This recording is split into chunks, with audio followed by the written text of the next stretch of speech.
آج ہم جلال الدین رومی کی لازوال حکمت کا ایک پہلو دیکھ رہے ہیں، خاص طور پر ان کی وہ کہانیاں جو گندم اور پرندوں کے ذریعے قناعت اور لالچ جیسے بڑے موضوعات کو سمجھاتی ہیں۔ جی بالکل، ہمارے پاس جو مواد ہے وہ رومی کی گندم اور چڑیا، قناعت اور لالچ کا سبق سے لیا گیا ہے، اور کوشش یہی ہے کہ ان سادہ سی کہانیوں میں جو گہری باتیں چھپی ہیں نا، ان کو سمجھیں اور دیکھیں کہ آج کل کی زندگی میں وہ کیسے کام آ سکتی ہیں۔ اور رومی کا کمال بھی تو یہی ہے، مطلب چیونٹی اور گندم جیسی عام چیزیں اور ان سے وہ اتنی گہری سچائیاں نکال لاتے ہیں۔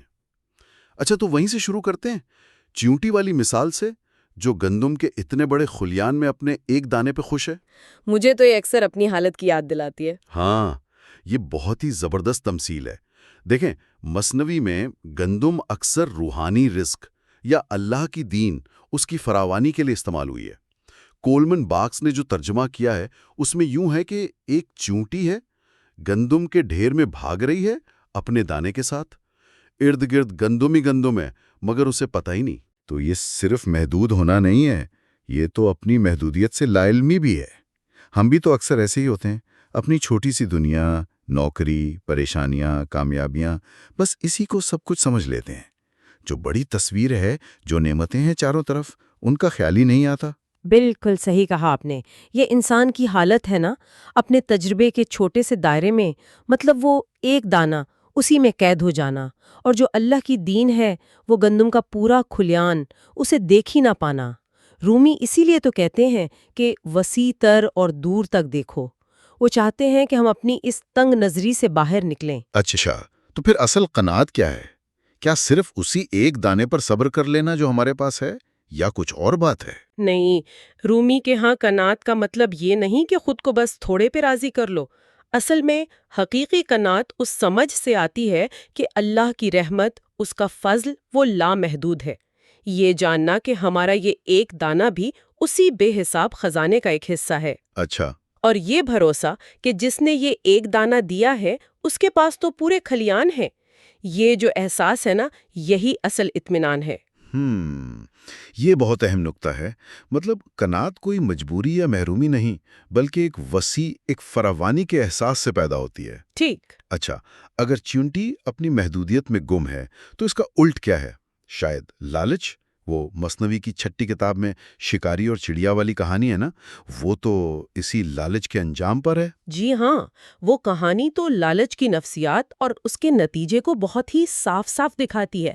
ایک شکاری ہے، وہ چھپ کر بیٹھا ہے گھاس پھوس میں، زمین پر کچھ گندم کے دانے بکھیرے ہوئے ہیں، پرندوں کو پھانسنے کے لیے۔ جی، ایک ہوشیار چڑیا آتی ہے، اسے شک تو ہوتا ہے کہ بھئی یہ آدمی یہاں کیوں چھپا بیٹھا ہے، کچھ گڑبڑ لگ رہی ہے، مگر وہ دانے، ان کی کشش اسے وہیں روک لیتی ہے۔ بس یہیں سے مسئلہ شروع ہو گیا، شک ایک طرف، لالچ دوسری طرف، اور لالچ جیت رہا ہے۔ بالکل، شکاری سمجھ جاتا ہے کہ یہ دانوں کی وجہ سے رکی ہے، تو وہ فریب کا جال بنتا ہے۔ وہ ایسے ظاہر کرتا ہے جیسے کوئی بڑا پرہیزگار، کوئی درویش ہے جو دنیا سے الگ تھلگ بیٹھا ہے۔ چڑیا پوچھتی ہے دانوں کا، تو وہ کہتا ہے یہ تو کسی یتیم کی امانت ہے میرے پاس۔ اوہو، یعنی نیکی کا دکھاوا کر کے دھوکہ دے رہا ہے۔ یہ تو بہت ہی بری بات ہوئی۔ بہت خطرناک چال۔ تو چڑیا بیچاری بھوکی تھی، وہ اجازت مانگتی ہے کہ کیا میں کچھ دانے کھا سکتی ہوں؟ شکاری پہلے تو ایسے ہچکچاتا ہے کہ نہیں بھئی یہ تو امانت ہے، میں کیسے اجازت دوں؟ پھر جیسے بڑی نرم دلی دکھاتے ہوئے کہتا ہے چلو ٹھیک ہے، کھا لو۔ اور جیسے ہی چڑیا نے چونچ ماری، جی، جیسے ہی اس نے دانے کو چھوا، چھپا ہوا پھندا کس گیا اور وہ قید ہو گئی۔ ہائے بیچاری، اپنی ہی بھوک، اپنے ہی لالچ کی وجہ سے پھنس گئی۔ اور جب وہ پکڑی گئی اور شکاری کو برا بھلا کہنے لگی تو شکاری نے بڑا دلچسپ جواب دیا۔ اس نے کہا تم قسمت کو الزام مت دو، تمہیں صرف اپنے لالچ کو قصوروار ٹھہرانا چاہیے۔ تمہیں شک تھا، پھر بھی تم نے جان بوجھ کر یتیم کا مال کھانے کا سوچا۔ واہ! تو رومی کا پیغام صاف ہے، اکثر جو مصیبتیں آتی ہیں نا، وہ باہر سے نہیں آتی، وہ ہماری اپنی غلطیوں، ہمارے غلط فیصلوں اور خاص طور پر ہماری بے قابو حرص کی وجہ سے آتی ہیں۔ یہ بات تو آج بھی بالکل سچی ہے۔ ذرا سے فائدے کے لالچ میں ہم اکثر بہت بڑا نقصان کر بیٹھتے ہیں۔ اچھا، اسی موضوع سے جڑی ایک اور کہانی ہے مثنوی کی پہلی کتاب میں، وہ حکیم پرندے والی جس نے 3 نصیحتیں کی تھیں۔ وہ کیا قصہ تھا؟ وہ بھی بڑی کمال کی کہانی ہے۔ وہ حکمت اور اسے سمجھنے کی صلاحیت پر ہے۔ ایک شکاری ایک بہت سمجھدار بولنے والا پرندہ پکڑ لیتا ہے۔ پرندہ کہتا ہے، دیکھو میں تو چھوٹا سا ہوں، مجھے کھا کر تمہارا کیا بنے گا، پیٹ بھی نہیں بھرے گا۔ اگر تم مجھے چھوڑ دو تو میں تمہیں 3 ایسی نصیحتیں کروں گا جو تمہاری زندگی بدل دیں گی۔ اچھا، شکاری تو فوراً مان گیا ہوگا، لالچ آ گیا ہوگا کہ پتہ نہیں کیا راز کی باتیں مل جائیں۔ جی بالکل، شکاری نے سوچا چلو گوشت نہیں تو حکمت ہی صحیح۔ پرندے نے شرط رکھی، پہلی نصیحت تمہارے ہاتھ پر بیٹھے ہوئے کروں گا، دوسری سامنے دیوار پر بیٹھ کر، اور تیسری اڑتے ہوئے۔ ٹھیک۔ تو ہاتھ پر بیٹھ کر اس نے کہا، پہلی نصیحت، جو بات ناممکن لگے کبھی اس پر یقین مت کرنا، چاہے کوئی بھی کہہ رہا ہو۔ یہ تو بڑی بنیادی بات ہے لیکن اہم ہے۔ پھر شکاری نے چھوڑ دیا اسے؟ ہاں، شکاری نے اسے چھوڑ دیا۔ پرندہ اڑ کر سامنے دیوار پر جا بیٹھا، پھر بولا، دوسری نصیحت، جو چیز ہاتھ سے نکل جائے، جو نقصان ہو جائے، اس پر کبھی افسوس مت کرنا، پچھتاوا مت کرنا۔ واہ، یہ بھی بہت گہری بات ہے، یعنی ماضی میں نہیں اٹکے رہنا۔ پھر اب پرندے نے شکاری کو آزمانے کا سوچا۔ اس نے کہا، ارے بے وقوف شکاری، تجھے کیا پتا میرے اس چھوٹے سے جسم میں 10 درہم کا ایک انمول قیمتی موتی چھپا ہوا تھا۔ اگر تو مجھے ذبح کر دیتا نا تو وہ موتی پا کر تو اور تیری 7 نسلیں امیر ہو جاتی۔ ہائے افسوس، تو نے مجھے چھوڑ کر کتنا بڑا نقصان کر لیا۔ یہ سن کر تو شکاری پاگل ہو گیا ہوگا۔ بالکل، وہ سر پیٹنے لگا، رونے دھونے لگا کہ ہائے میں نے کیا کر دیا، کیسا خزانہ ہاتھ سے گوا دیا۔ لیکن یہ تو پرندے کی اپنی ہی دوسری نصیحت کے خلاف تھا کہ جو گیا اس پر غم نہ کرو۔ فوراً پرندے نے اسے وہیں ٹوکا، ارے نادان، ابھی تو میں نے تجھے سمجھایا تھا کہ جو ہاتھ سے چلا جائے اس کا غم نہیں کرتے، اور تو فوراً ہی رونا پیٹنا شروع ہو گیا۔ اور پہلی نصیحت یاد ہے کہ ناممکن بات پہ یقین نہیں کرتے۔ ارے بھائی سوچ تو صحیح، میرا اپنا وزن 3 درہم سے زیادہ نہیں، میرے اندر 10 درہم کا موتی کہاں سے آئے گا؟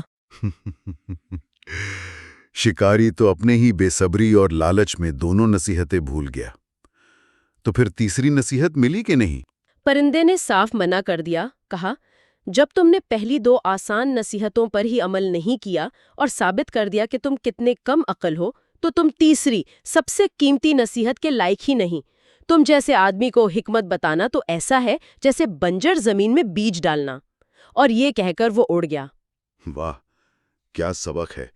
یعنی حکمت صرف جان لینا کافی نہیں، اس پر عمل کرنے کی اہلیت، وہ نیت، وہ سمجھ بھی ہونی چاہیے۔ تو ان تینوں کہانیوں سے چیونٹی، چڑیا اور یہ حکیم پرندہ، کنات، لالچ اور حکمت کے بارے میں کیا اہم باتیں سامنے آتی ہیں؟ دیکھیں، پہلا سبق تو چیونٹی سے ہے۔ اپنی حقیقت، اپنی حدود کو پہچانو، لیکن صرف اسی میں گم نہ ہو جاؤ۔ اس سے آگے جو اللہ کی دین کی وسعت ہے اس پر نظر رکھو۔ اصل قناعت اسی شعور سے آئے گی۔ ٹھیک ہے۔ دوسرا سبق لالچی چڑیا سے۔ ہرس آدمی کو اندھا کر دیتی ہے۔ تھوڑے سے فوری فائدے کے پیچھے بھاگنا تباہی لا سکتا ہے، خاص طور پہ جب اس میں کسی اور کا حق مارا جا رہا ہو۔ صبر اور تقوی ہی بچاؤ کا راستہ ہے۔ اور تیسرا سبق حکیم پرندے سے؟ وہ یہ کہ حکمت صرف کتابی باتیں نہیں، عملی چیز ہے۔ ناممکن چیزوں کے پیچھے بھاگنے اور ماضی پر پچھتانے سے بچنا، یہی اصل سمجھداری ہے۔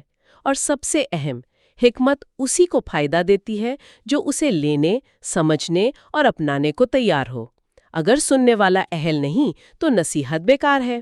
کیا ہم ان کرداروں کو نفس کے جو مختلف درجے بتائے جاتے ہیں، جیسے نفس امارہ، لوامہ، مطمئنہ، ان سے بھی جوڑ سکتے ہیں؟ ہاں، یہ ایک بہت دلچسپ پہلو ہے، بالکل جوڑا جا سکتا ہے۔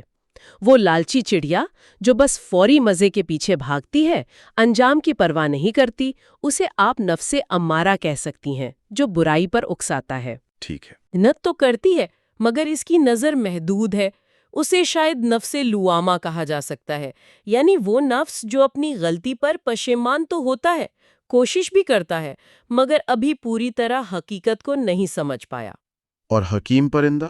اور حکیم پرندہ جو سمجھدار ہے، حقیقت کو جانتا ہے، دنیا کے دھوکے سے آزاد ہے، وہ نفس مطمئنہ، یعنی وہ نفس جو سکون پا چکا ہے، اس کی بہترین مثال ہے۔ یہ تو ان کہانیوں کو ایک اور ہی گہرائی دے دیتا ہے۔ رومی بار بار دیکھنے کی بات کرتے ہیں، ظاہری آنکھ اور باطنی آنکھ۔ چیونٹی صرف دانا دیکھتی ہے، حکیم پرندہ حقیقت کو۔ جی، یہی فرق ہے بصارت یعنی آئی سائٹ اور بصیرت یعنی ان سائٹ کا۔ ہماری یہ جو ظاہری آنکھیں ہیں یہ تو بس سامنے کی چیزیں دیکھتی ہیں، محدود حقیقت، مادی چیزیں، ان میں الجھ جاتی ہیں۔ لیکن جو باطنی آنکھ ہے یعنی بصیرت، وہ ان چیزوں کی اصل حقیقت دیکھتی ہے، ان کے پیچھے جو اصول کام کر رہے ہیں، جو اللہ کی دین کی وسعت ہے، اسے دیکھتی ہے۔ رومی ہمیں اسی اندر کی آنکھ کو کھولنے کی بات کرتے ہیں۔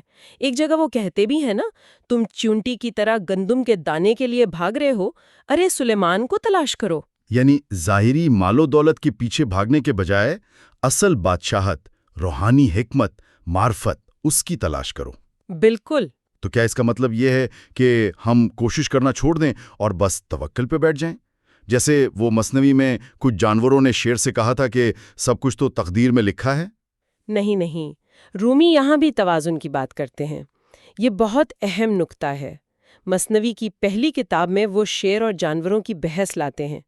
جانور کہتے ہیں کہ جب رزق لکھا ہوا ہے تو بھاگ دوڑ کیوں کریں، بس اللہ پر بھروسہ کافی ہے۔ شیر، جو وہاں حکمت کی علامت ہے، وہ جواب دیتا ہے کہ توکل تو اصل بنیاد ہے، اس کے بغیر کچھ نہیں، لیکن اسباب اختیار کرنا یعنی کوشش کرنا، یہ بھی نبیوں کی سنت ہے۔ اچھا۔ وہ مشہور حدیث کا حوالہ بھی آتا ہے کہ اللہ پر بھروسہ کرو لیکن اپنے اونٹ کا گھٹنا بھی باندھو، مطلب دل میں بھروسہ اللہ پر ہو لیکن ہاتھ پاؤں سے کوشش بھی کرنی ہے۔ یہ بہت اہم وضاحت ہے۔ تو ان ساری باتوں کو، ان کہانیوں کو آج ہم اپنی زندگی میں کیسے لاگو کر سکتے ہیں؟ دیکھیں، کئی طریقوں سے۔ پہلی بات تو یہ کہ اپنی خواہشوں اور ضرورتوں میں ایک توازن لائیں۔ خود سے پوچھیں کہ کیا ہم واقعی چیونٹی کی طرح صرف ایک دانے یعنی پیسہ، نوکری، گھر، گاڑی، بس اسی کے پیچھے بھاگ رہے ہیں، یا ہمیں زندگی میں جو اور بہت سی نعمتیں ملی ہیں، صحت ہے، رشتے ہیں، علم ہے، سکون ہے، ان کا بھی احساس ہے؟ یعنی شکر گزاری، گریٹیٹیوڈ، اس کو اپنی زندگی کا حصہ بنانا۔ جی بالکل، جو ہے اس پر شکر کرنا، اور مزید کی لالچ میں پاگل ہونے کے بجائے اللہ کی دین پر یقین رکھتے ہوئے جائز طریقے سے کوشش کرنا۔ دوسری بات، وہ لالچی چڑیا کی کہانی ہمیں سکھاتی ہے کہ شارٹ کٹ، فوری مزہ اور خاص طور پر دوسروں کا حق مار کر جو کامیابی ملتی ہے نا، وہ ٹکتی نہیں بلکہ خطرناک ہوتی ہے۔ صحیح۔ صبر کرنا اور اخلاق کا دامن پکڑے رہنا، یہ زیادہ ضروری ہے۔ اور حکیم پرندے کی نصیحتیں، ان کا کیا کریں؟ وہ تو بالکل عملی زندگی کے لیے ہیں۔ پہلی، ناممکن خوابوں اور ایسی اسکیموں میں اپنا وقت اور پیسہ برباد نہ کریں جن کی کوئی بنیاد نہ ہو۔ دوسری، ماضی کی غلطیوں یا نقصانات پر روتے نہ رہیں، ان سے سبق سیکھیں اور آگے بڑھیں۔ اور تیسری، جب کوئی اچھی بات، کوئی حکمت کی بات سننے کو ملے تو اسے صرف سن کر نکال نہ دیں، اس پر غور کریں، اسے اپنی زندگی میں اپنانے کی کوشش کریں۔ یہ واقعی بہت ہی عملی باتیں ہیں۔ حیرت ہوتی ہے کہ صدیاں گزر گئیں مگر یہ کہانیاں آج بھی اتنی ریلیونٹ، اتنی تازہ محسوس ہوتی ہیں۔ جی، یہی تو کمال ہے کلاسیکی ادب کا، اور خاص طور پر رومی کی حکمت کا۔ وہ انسان کی فطرت کو اتنی گہرائی سے سمجھتے تھے کہ ان کی باتیں، ان کی مثالیں وقت اور جگہ کی قید سے آزاد ہیں۔ یہ قناعت اور لالچ کی جنگ، حکمت کی تلاش، ظاہر اور باطن کی کشمکش، یہ سب تو ہمیشہ سے انسانی تجربے کا حصہ رہے ہیں۔